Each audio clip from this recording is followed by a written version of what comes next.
I'm Megan Skidmore. For 2.5 years, I have been talking about evolving faith journeys. I started to tire of the heaviness of this focus. I had the clear message come through. It is time for Beyond the Shadow of Doubt podcast to evolve into Living Beyond the Shadow of Doubt podcast. With the same vulnerability and unapologetic authenticity, I will be focusing on the joy in this journey, the life and the living that comes on the other side of maybe, on the other side of what's possible. I want to talk about claiming spiritual sovereignty and becoming your own captain of your vessel. Let's celebrate releasing what no longer aligns for you and connecting with your higher power and honor expanding your energy field to make room for all things new.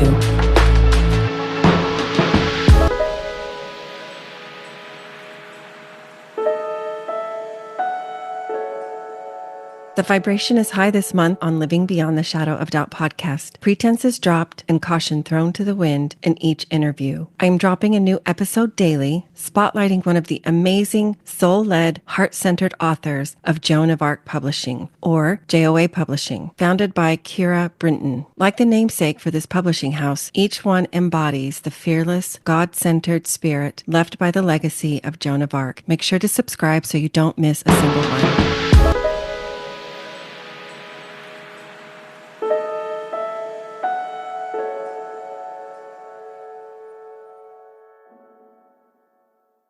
Welcome to today's episode of Living Beyond the Shadow of Doubt. I have Kristy Crabtree with me, and I am so thrilled you're here with me today and for our listeners. So welcome. Thank you. Thank you so much. It's a pleasure to have you and get to know you a little bit more. I feel like I lived multiple lifetimes in the month of January, so I feel like I know a lot of folks, even though we've just met. But this is going a little bit deeper, learning more about your faith journey and the joys, the highs, the lows, all of that. So let's just jump right in. Absolutely. I'd love if you could take a minute and just share your background, your origin story with everybody. Yeah, absolutely. So I'm Kristy Crabtree. I'm here in Arizona, and I'm a licensed counselor. And that profession has been so much more than a profession for me. It's been a calling and something Mm-hmm. that's almost guided my faith journey. I have 2 kids and a husband, just a wonderful family. And growing up, I wasn't a part of any faith. And it Okay. was definitely something that was lacking and it felt noticeable to me. I had a strong curiosity, in different cultures and different faiths growing up. And so it was something that I explored. When I studied psychology, I also studied world religion because I was always so fascinated by how does the world work? What is God? Why do so many people disagree on the answer to that question? And maybe I need to figure it out for myself. Wow, you're speaking my language. I remember taking a world religion class in college and I loved it. Mhm. It's fascinating to me as well to learn about how others from faraway lands, other cultures experience and the stories, the traditions that they pass down Mhm. Yeah, from I felt like our generation. family just didn't have any of those things. Like we Hmm. were just like this American family, Hmm. and in fact, I'd say we had the opposite of faith. We grew up in a lot of fear. My dad was addicted, and fear dictated a lot of my growing up, which to me is almost the opposite of faith. So it was important for me as I got older to learn how to cultivate that. So how did you do that? And like about what time frame was it in college? Was it and what did you do to cultivate that practice, I guess, in your life? Yeah, I have had health problems growing up throughout my entire life. And so I always felt guided by something bigger, but Hmm. I couldn't, there was no foundation that knowing or that understanding was built upon. When I was 4, I had a spontaneous healing. I was born with a large ventricular septal defect of my heart. Some of those, Okay. if they're small, they heal on their own, but they're rated, through by size. And mine was on the moderate to severe, which was going to require open heart surgery when I was 4. But before I turned 4, and before I had that open heart surgery, my heart healed. And it's actually in a medical journal because the doctor, my cardiologist didn't expect that to happen. Wow. Um, Yeah. And so I had known that story, and I really feel like that hole in my heart biologically, along with the hole in my heart from the fear that I grew up in, Mhm. left this longing of I need to know more. I need to know more. I need to understand.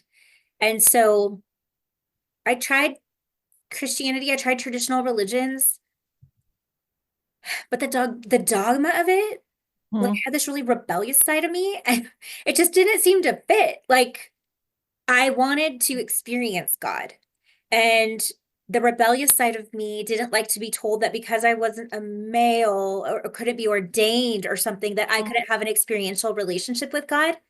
And that felt wrong to me because as a child, I would see spirits in my room. Or as a child, dead loved ones would come to me in dreams and tell me things that my family would then validate. And I thought, well, I can hear God. So I don't feel like this paradigm fits. Mhm. And I remember there was a class available through like Parks and Rec when I think I was like 15 years old, Mhm. and they were going to teach how to read the tarot. And I was like, oh, that's cool.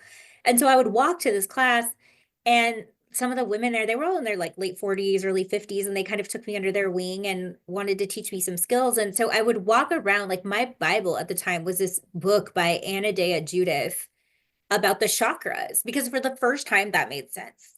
Like that our whole body, mind, and spirit were connected, and that there were these wheels that carried our life's memories and experiences and emotions, and that I could access the wisdom in those wheels. Mhm. And the chakras just made sense more than anything else that I had, learned. Um, but there was this constant like nagging of like, but that's not it, that's not it, that's not it. Um, and it wasn't actually until very recently that I came Mhm. to realize that I had repressed trauma of sexual abuse. Okay. That was the whole. And it was when I um dug into those memories and reconnected back in with my body that my Mhm. spiritual gifts really started coming on board, and I had a deeper, more experiential relationship, with the divine. And so being a psychotherapist, doing my own work was really the catalyst for me. I don't know. Do you feel comfortable sharing a little bit more deeply about the specifics of that process? And by the way, the symbolism is not lost on me. You said the fear I grew up with, along with the hole, like a literal hole you had in your heart, it just left you with this longing. How beautiful Yeah. that And symbolism is. oh, absolutely. Right. And they say that the place that's broken, right, that's where the light comes in. And I kid you not, it makes me emotional, but that's where I feel God, right? Is in my heart. And Mhm. I literally feel Mhm. like some of the spiritual gifts I got are the abilities to heal people, right? On an emotional level, sometimes even on a physical level. And when I feel this kind of vibratory energy that comes out through my hands, the catalyst is through the heart. So that's always played an important role. But for me, I tried traditional therapy. Uh-huh. Like as an adult, it was always like, gosh, I just feel like I'm not to the bottom. Like I've processed my dad's addiction, I've processed some other things that have happened to me, but it's like more, more, more, more. And there was like this incessant need for more. Mhm. So I just I tried all the modalities that I'm trained in, like internal family systems therapy. I tried EMDR, and none of it seemed to get to the bottom. Or I thought maybe I'm just so broken. Maybe maybe I did get to the bottom, and I still Mhm. just feel like something's missing, and I don't know what that is. So I was frustrated and feeling kind of lost. And it was during 2020, when the whole world was feeling frustrated and lost, that I tried plant medicine for the first time. Okay. And when I dipped my toe in plant medicine, I had an experiential knowledge of God. And so it was that experience that I was like, oh my gosh, it felt like a cold drink of water after walking through a desert my whole life. Mhm. And I never took medicine as anything other than a sacrament, because that's what it meant to me after that experience. It was a sacrament that I took to know the divine and to know myself. So I always Wow. took that very seriously. And as my relationship with plant medicine developed, there was this feeling of terror that I would start to dip into. And it's like, what is that? Mhm. What is that? Mhm. It's so hauntingly familiar, and also something that feels so deep down there. Like that's not somewhere we go. And unfortunately, those memories ended up being memories of sexual abuse, memories of incest. Okay. Um, and when I got the confirmation that it was true, when I got the validation that that was true, Mhm. everything in my life shifted because I could, for the first time, connect back into my body, which had felt so incredibly unsafe. And the body, right, is where we connect to the divine. It's through the senses of the body. Yeah. And so it was after discovering and really alchemizing the trauma into my gifts, back into my power, back into really knowing myself, that changed everything for me. Wow, what an exquisite journey. I can tell you are a warrior spirit, like you have been through a lot. And I'm not going to put words in your mouth. What a bittersweet gift, I guess. Just where you are at now versus younger Kristy, years and You years know, ago. it is bittersweet, but I wouldn't change a thing, really. I know that I was put on this earth to pull women out of the darkness. And who would I be to do that Mhm. had I not been able to do that for myself first? Yeah. And that is one of those moments of bliss, actually an ongoing, not just a single moment, but one of those joyous realizations that you would not have had otherwise. You had to step into that unknown. You had to be brave, be courageous, try Yeah. something new, something different, and be available to confront, deal with, be curious about whatever it was that came in your path from that point on. Mhm. Mhm. Yeah, it's crazy, right? It's like your liberation literally comes from looking in the places that you want to avoid the most.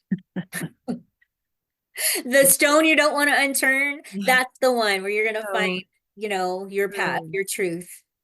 Well, share with us some of the gifts, the blessings, the all of those beautiful things that have come for you, and by extension, I'm sure those with whom you work, because of this journey of yours, because of this spiritual journey, spiritual awakening.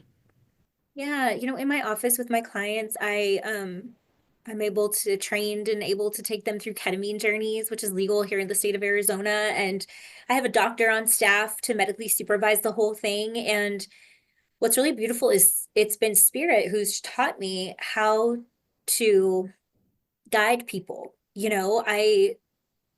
I wasn't usually one to journey with a guide. I kind of like to journey alone. And there were times later on where I opted to journey with a guide because some of those places were so scary. But I love as that you're keeping that real, by the way, that you're human too.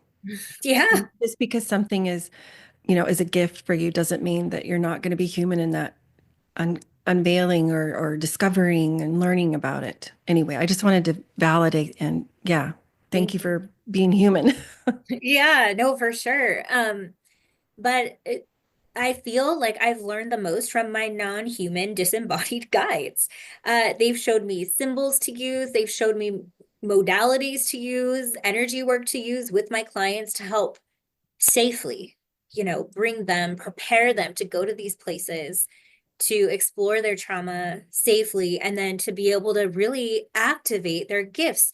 So what they show me, they gave me these triangles, right? So like a triangle down and then kind of like an overlapping triangle up. And so they kind of showed me through these triangle symbols, like you have to bring clients down to the lower energy centers into the depths of their experience and their traumas before you kind of bring them into the higher exalted places and then help them really activate their true gifts, because it's really in our trauma that we learn these paradigms or belief systems that hold us back from truly aligning with source creator in becoming who we were meant to become.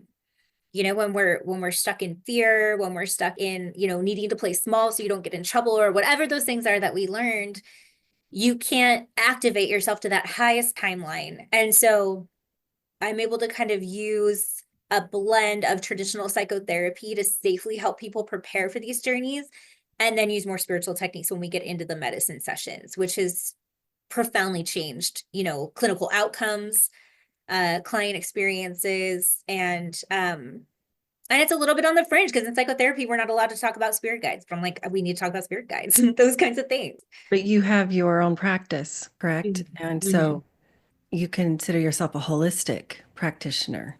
Right. Mhm. So you have the ability, I think it's beautiful that you're leaning into all of the things that are available out there for us. I have this thought that keeps coming up. You mentioned that even as a young girl, you could see those in a different spiritual dimension. You could see those that had passed on. Did it take you, or how long did it take you to, I don't know, begin to share that? Or maybe you first had to acknowledge that within yourself first, before you could share that with others? Like, I mean, how was it received when you Yeah, great did? question. I feel that's the only aspect where I feel like I was lucky that I wasn't raised in a traditional religion. Because when I was little, I just thought that everybody could see that. When you're little, the experience that you're having Mhm. is the experience you assume everybody's having. True. So I just assumed that was everybody's experience, and I would share with my mom or with my dad, and they would be so open and so receptive. Mm. And it's interesting because my dad has some of these gifts as well, which you wouldn't really expect considering, the addiction of the situation, but he does. It runs on his side of the family. And so it was well received, and it was just like, oh, what did they say? Or, oh, tell me more. Oh yeah, you know what? Grandma was in my dream last night too. That's really interesting that she was in yours. But they struggled when I saw the scary things. And I would tell them, or I'd scream, or I'd hide, or whatever, that there were scary things, dark things. And they didn't really know how to help, or how to explain, or Mhm. how to protect me, or make me feel safe in those experiences. But looking back in hindsight, I realized that those dark or those scary things were really connected to my dad and his addiction. It was really interesting. Later on, when my parents divorced, they all went away. Um, Wow. I know. And so I've come to learn over time, as people have these like experiences that are addictive.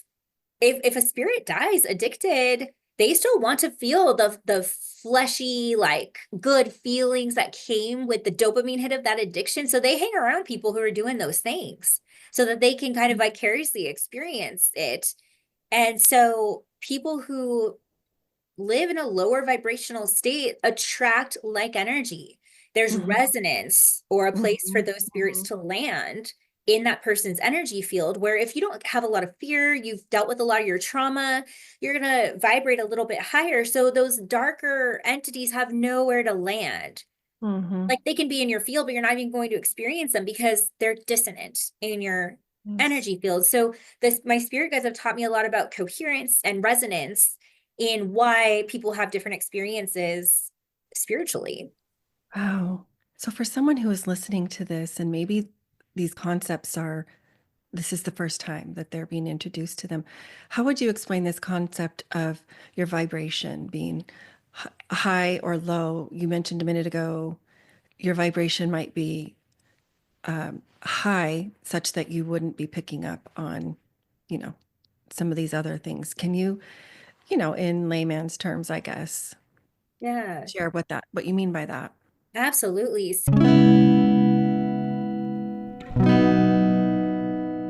As part of my commitment to giving back, every first Friday of the month, I offer a free coaching hour. Anyone is welcome to join, and you may leave your camera off and change your name if you would like to remain anonymous. This is an opportunity to get introduced to my style of holistic coaching and what it would be like to work with me. Gain real skills, insight relevant to you, and fresh perspective on life circumstances. Each month is a different topic. For those attending, there will be opportunities for a complimentary one-off energy alignment session. Once registered, you will have access to discount codes for my other offerings. To get the link, including all the resources, register to complete the agreement at the link in the show notes.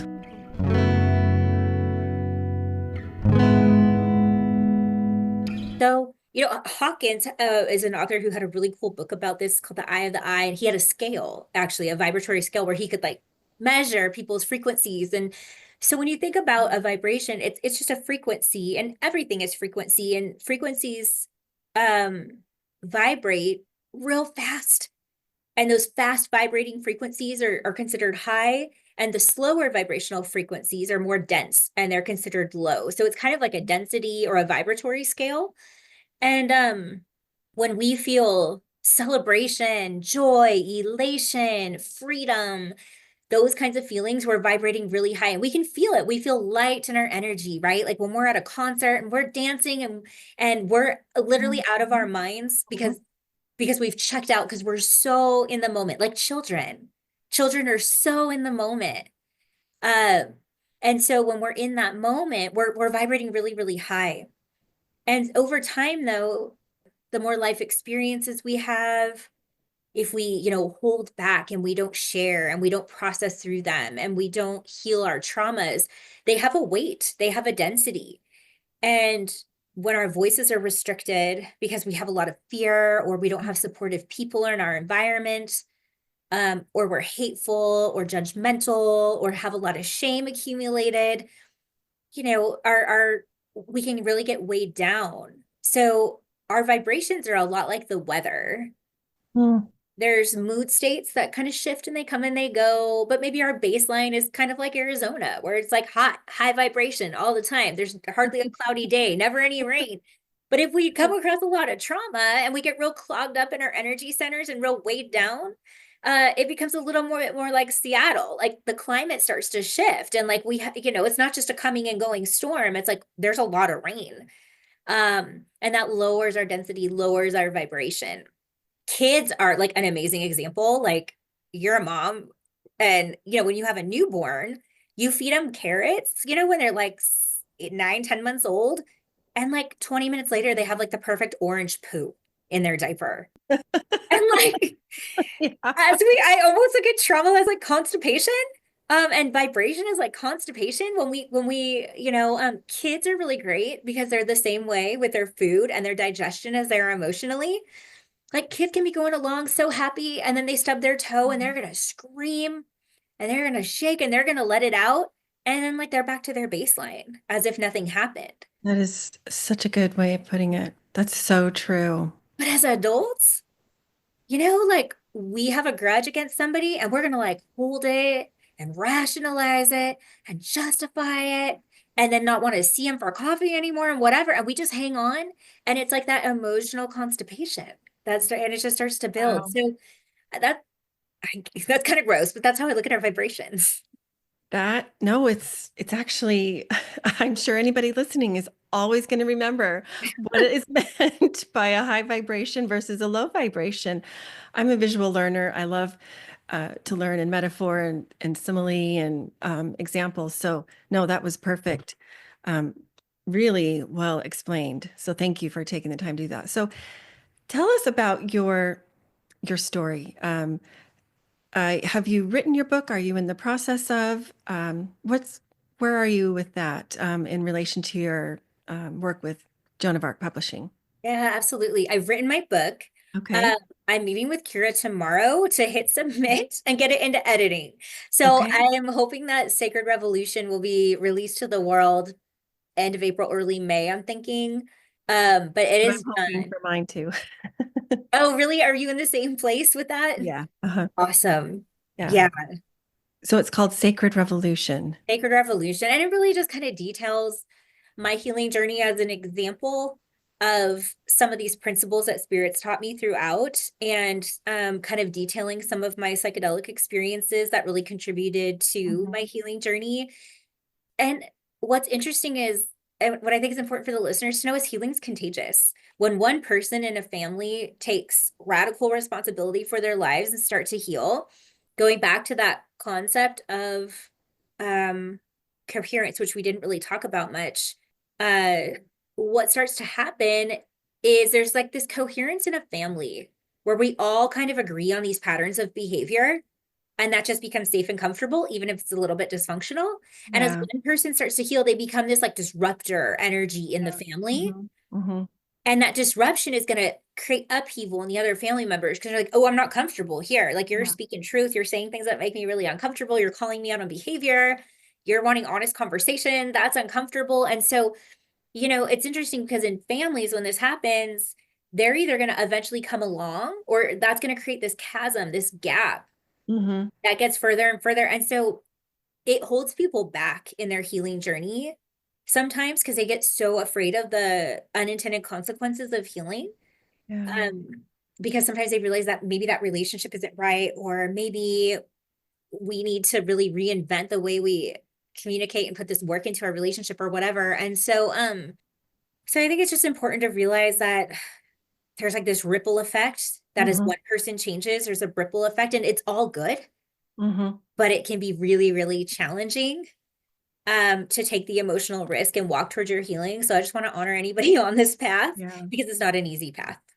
You do have to learn to tolerate a lot of discomfort. And luckily, that is a skill that can be, that muscle can be strengthened. Correct me if I'm wrong. My understanding of plant-based medicine, which you brought up a few times, I grew up in the 80s. And so this is kind of the way I've told myself that I understand it. Way back when you had to put an actual physical disc into a drive to get your computer started, it would boot the system up. And whatever information was on that disk, it informed what the computer needed to do. It was an operating system. Now those are just built in to computers. But I remember this. And sometimes if the disk went bad, you had to reformat it. And that meant erasing everything on the contents of that disk and then I don't even know the word, sorry. There's all these computer programmers and tech people in my family, and I know the least of anybody. They had to re-put the information on that disk so that it could resume its, if that disk was, we're going to assume it was salvageable, so that it could be an operating system again. So is this correct? When you use plant medicine, it kind of reformats your brain, like the neural pathways, it resets them. It helps you to see where maybe the bugs or the bad parts are that have gone amiss and that no longer make the operating system work in an efficient and healthy way. Yeah, absolutely. So, yeah, I think where our brains really get inefficient when we have trauma, and I don't even want to say it's inefficient because it's really efficient, to be honest. Like when we have trauma, we're disconnected from our bodies, or we have really tight thinking loops or a lot of fear. It's just information, and it's there to protect us in an environment where we could have never found safety otherwise. The problem is that once we do find safety, our brain sometimes doesn't realize that, hey, we could tone down the fear. We could soften that amygdala response. We can actually broaden our perspective a little bit, and dream or imagine. And so plant medicine is really cool because, I mean, different ones work in different ways. Good point. That's true. Yeah, and they work on different neurotransmitters. So some of them work on serotonin. Ketamine doesn't. It works on NMDA receptors. Ketamine we'll talk about because it's legal. It's really cool because it works on the NMDA receptor site. And so it kind of works on these excitatory neurons and tones them down a little bit, which is really cool. So you can process trauma without getting really, really activated. You're kind of held in this place of like calm safety, because people struggle in therapy processing trauma because they feel as if it's happening again right now. Your body can't tell the difference. Can't tell the difference. No. So that activation in the body is really scary. But when you can tone down that activation, and then it's coupled with this release of what we call BDNF, or brain-derived neurotropic factor, we have BDNF available to us when we're little kids and we're learning. And we get flooded with it when we're little because we have so much to learn. And I mean, think about 0 to 5, right? And ketamine gives you BDNF. So not only do you get this new novel experience where you can work through your trauma in a non-activated calm state, make new novel connections, or like almost a meta-analysis of like purpose behind your trauma and see it from a new way. But you have BDNF in your brain to help you remember and rewire that experience as new learning. Like, how cool is that? And that's available to you for like up to 2 weeks after you have a ketamine treatment. So I've seen some really beautiful pieces of work done right here in this room, and it's just a privilege to walk alongside people as they kind of take this hero's quest. But you know, MDMA has had astounding results with PTSD in clinical trials. Psilocybin, you can microdose or macrodose it for different kinds of benefits to the brain and different kinds of therapeutic outcomes. It's the cutting edge. It truly is. I'm so grateful that there are folks like you that are educating yourself on these topics and sharing accurate information. I think there's so much misconception and misinformation out there. I agree. And we both have a belief, a knowing in a power greater than us all, the divine. And honestly, I've thought before, why wouldn't God, the universe, the divine, have placed something that naturally occurs to knowing that we would experience these very difficult emotions and situations that we may not have all the tools initially to deal with. I know. What a gift. What a gift. And I think that in so many ways, we're returning back to that. I think it's been interesting. I mean, I don't know what your thoughts are on this, but I feel like, you know, big pharma's kind of taken Earth's medicine, God's medicine, changed some molecules and like rebranded it and sold it back to us. And I think we're all kind of disenchanted with it and ready to get back to something a little bit more natural and simple. I would agree. I'm over it. I've taken antidepressants. I'm okay with saying that for years. And I've been so intrigued about learning more about plant medicine because my thought has been that makes actually so much more sense than continuing to take a synthetic creation, kind of an imposter of sorts, to, that it does have benefit. But wow, the thought of something greater or more efficient or even spiritual, that really calls to me. Yeah, the way you just said that, I feel like these medicines, you do have to be called to it. I feel like for me, when I think about the differences between like an SSRI or antidepressant and something like a plant medicine, that they work essentially on the same receptor sites most of the time, right? Serotonin. With something extragenous like an SSRI, you know, you take it and you take it every day, and then you build a tolerance to it. And so then you increase your dose, and then you have breakthrough symptoms because you build a tolerance to that. And it's kind of like this lifelong, like there's no end to that. And what I don't like about SSRIs is as people are kind of on this scale of increasing their dose and increasing their dose, what I see as a therapist is you can't just stifle the bad feelings without stifling the ecstasy, the joy, the love. It comes at a cost. You start to feel numb. That's what I was going to say is, yes, it does help, but then there is this other side where sometimes you kind of, for lack of a better word, you kind of flatline a little bit in other areas of emoting, a feeling. Yeah, you can't choose to just numb the bad. You have to numb, like, it literally just restricts the range of emotion. But like it's in the upper echelons of emotion, those high vibration places that we experience things like connection, creation, right? And those are the things that bring us peace in our lives and satisfaction. So eventually clients, I see them kind of go through these cycles where like antidepressants are a godsend until they're not. And then they want to try something different. And then it's hard to get off. But you know, these plant medicines, you have to be ready.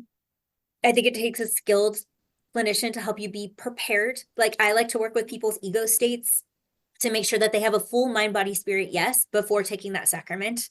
Mm-hmm. Um, because I don't want the wounded parts of them, the young, the children parts of them to be re-traumatized by what they might experience if they Mm-hmm. go into these situations unprepared. I want the parts that protect those young parts to say, yeah, Yeah. we're ready to step back and Mm-hmm. allow this to be processed through.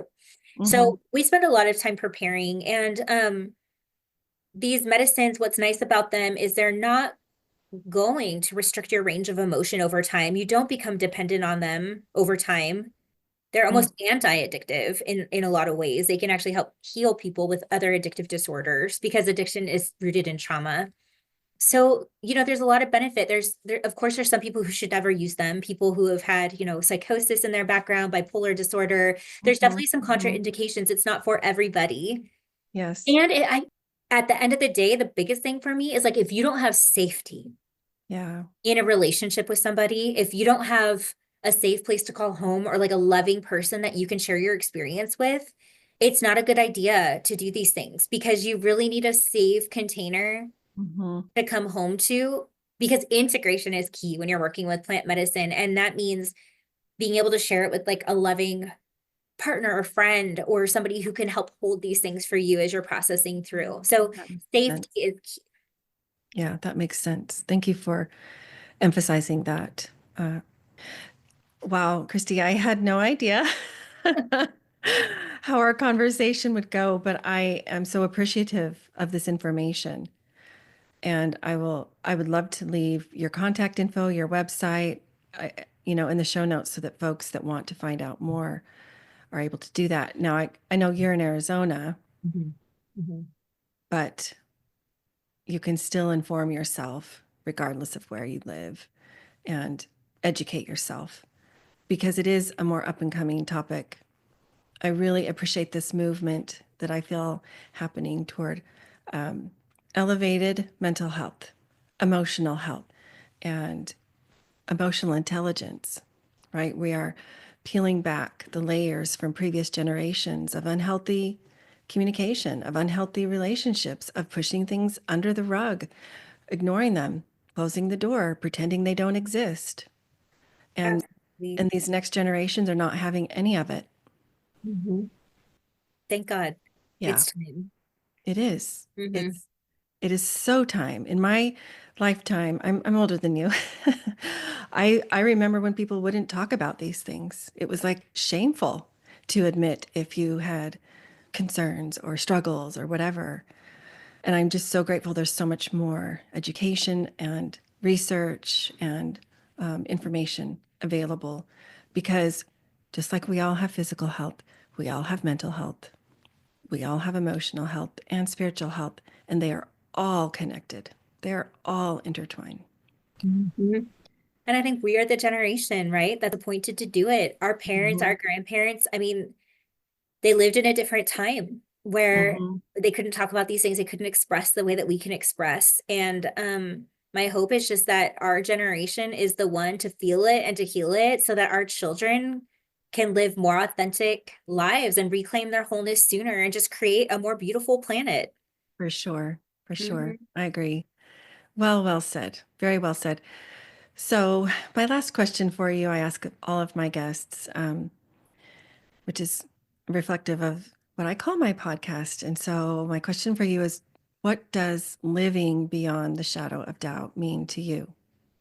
Oh, great question. Living beyond the shadow of doubt to me means trusting that even if you can't see the end result or the big picture, that the next step, if you live your life in alignment with the divine, that each step of the way, the next step and the next step and the next step will be revealed to you. And it means walking in faith until that bigger Mhm. picture Mhm. is revealed and just learning how to trust. So good. I love that. Yeah. Yeah. Wise words to live by. Thank you. Well, thank you so much for having me. It was Of so good course. talking with you This today. was this was great. So just for fun, I have a few questions so we get to know you. I'm going to throw them out. I'm just looking for 1 to 2 word answers. Real Okay. quick. Tell us your favorite book. Ooh, oh, I have a whole list. I love Dying to Be Me by Anita Morjani. Okay, awesome. Tell us, are you an introvert or an extrovert? I am an introverted extrovert. I get that answer a lot from the authors I've been interviewing. Are you a night owl or a morning lark? Morning lark. And who is your favorite artist? I'm gonna go with Tom Petty. That's my Are you a one Tom Petty regret. fan too? I have seen a lot of concerts. I so wish I had been able to see him in person before he passed. Okay, tell us your celebrity crush. Ooh. I like literally don't watch TV or movies, No so I time. don't know. Just totally fine. And do you do still or carbonated water? Are you a diet soda fan or some other fun beverage? I'm gonna go with still. Yeah, Still. I just drink water. And finally, the furthest place that you've traveled. Bali, Indonesia, and it stole my heart. There have been many who have said that. It's on my bucket list. How fun. Well, if folks wanted to connect with you, get, your contact info to ask questions and whatnot, what's the best way for them to do that? My website is innerlightcounseling.org. Unfortunately, my license is that I can only serve Arizona, but I'm Okay. working on building more of a coaching and retreat program where I'll be able to Okay. serve people all over the world. And then I have an Instagram, Kristy at Kristy_Sacred Revolution. Okay. We'll make sure and leave all of that in the show notes. It has been a pleasure and an honor to chat with you today. Thank you, Kristy. Thank you, Megan. I appreciate it. Writer, teacher, author, Mormon scholar, and founder of Dialogue Journal, Eugene England said, "My faith encourages my curiosity and awe. It thrusts me out into relationship with all creation and encourages me to enter into dialogue." As a proud member of the Dialogue Podcast Network, my hope is that Living Beyond the Shadow of Doubt podcast is an extension of that vision.